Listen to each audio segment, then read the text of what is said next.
Hey, I'm here. I know sleep feels far away tonight, but don't worry. Just get cozy, lay back, and let yourself relax.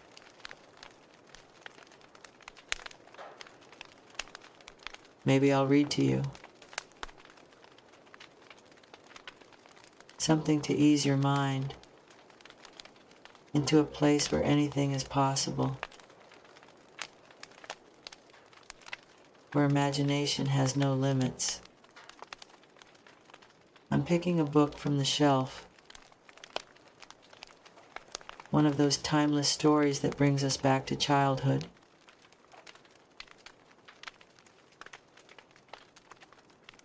Close your eyes.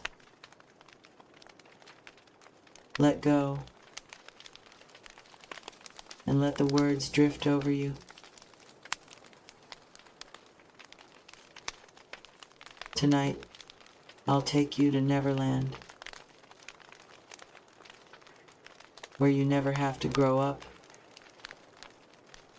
and where all your worries fade into the distance. So now, take a deep breath and let yourself fall into the story.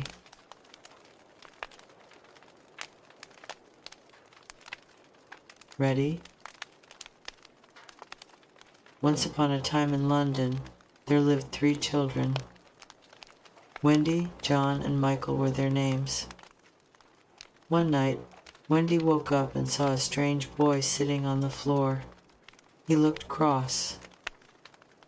"My name is Wendy," she said, and asked the boy, "Who are you, and why do you look so cross?"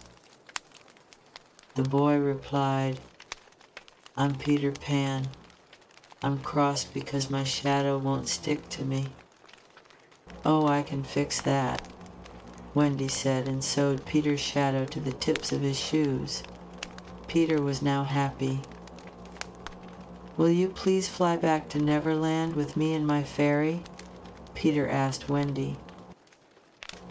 "You could be our mother and take care of us." "Will you teach me how to fly?" Wendy asked, and Peter nodded. "I'll wake John and Michael up. If you teach all of us to fly, we can go to Neverland," Wendy said. It wasn't long before all 3 children were flying around in the bedroom. Suddenly, with a whoosh, they all flew out of the window and followed the golden arrows that pointed the way to the beautiful land of Neverland. Soon all of them were flying over the island. Peter told them that the lost boys live with Tinker Bell and him.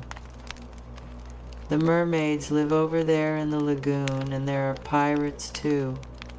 Their boss is Captain Hook," Peter said. "Pirates?" asked Wendy, a bit frightened. But Michael and John wished to see the pirates right away. Peter said to them, "Hook's the meanest pirate ever, but he's frightened of the crocodiles." Peter told them that a crocodile had bitten Hook's hand off years ago. The crocodile liked the taste so much that it followed him, hoping for more. But the crocodile had swallowed his clock, and the tick-tock sound warned Hook when the crocodile is nearby. "Oh, I'm not sure I want to stay in Neverland after all," Wendy said. Peter then took Wendy, John, and Michael to his house in the woods, through a secret door. "Will you be our mother?" the lost boys shouted when they saw Wendy. "But I'm only a little girl," replied Wendy. "Oh, all right, I'll do my best," Wendy said as the lost boys were sad. And so Wendy tucked the boys into bed that night and told them a story. One day, Peter and the children went exploring around the mermaid's lagoon. All of a sudden, Peter yelled, "Pirates, hide everyone!" The boys ran away, while Wendy and Peter hid. Peter saw that the pirates had tied up Tiger Lily, the Indian princess, to a rock. Peter must save her. He shouted in Captain Hook's voice, "Set the princess free." "Captain, you told us to bring her here," one of the pirates yelled. "Let her go," Peter roared in Captain's voice again. "Aye, aye, Captain," the pirate said and set the princess free. When Captain Hook found out about this, he knew that Peter had tricked the pirates and was very angry. That night, Wendy told the Lost Boys a story about 3 children who left their parents and flew to Neverland. She told them that their mother and father missed them very much. "Did they ever go back to them?" asked one of the Lost Boys. "Yes," replied Wendy. "They flew home to their mother and father, and everyone was happy like before." This made Wendy, John, and Michael feel homesick, and they decided to fly back home the following morning. "If you come back with us, I'm sure our parents would look after you," Wendy told the Lost Boys. "Hooray!" shouted the Lost Boys in excitement. But Peter and Tinker Bell didn't want to live where grown-ups told children what to do.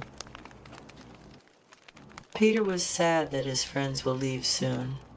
He asked Tinker Bell to guide all of them to home. Early the next morning, Tinker Bell and the children left Peter's house. Captain Hook's pirates were hiding nearby to capture all the children. They caught them, tied them up, and took them to the pirates' ship. Tinker Bell escaped and flew back to tell Peter what had happened. "Who wants to be a pirate?" asked Captain Hook, and the boys shook their heads. "Make them walk on the planks," shouted Captain Hook. The boys were afraid but tried to act brave. Suddenly, all of them heard the tick-tock of the crocodile, and now Captain Hook was afraid. But it was Peter pretending to be a crocodile by producing a similar sound to the crocodile's tick-tock. Peter flew onto the ship and shouted, "I've got you now, Hook."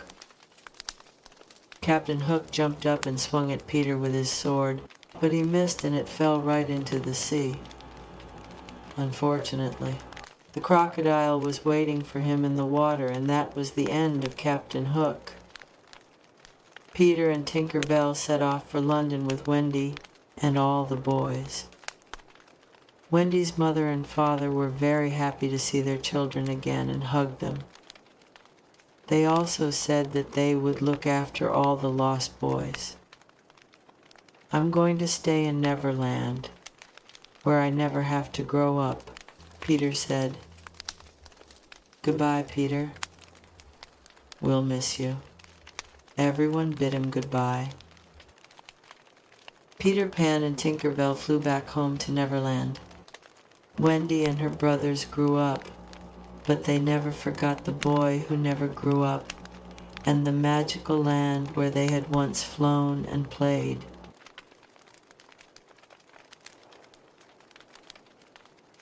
And that's the end of the story. I hope it brought you a little closer to sleep. Just close your eyes now. Let yourself drift. And know I'm here, keeping watch over your dreams.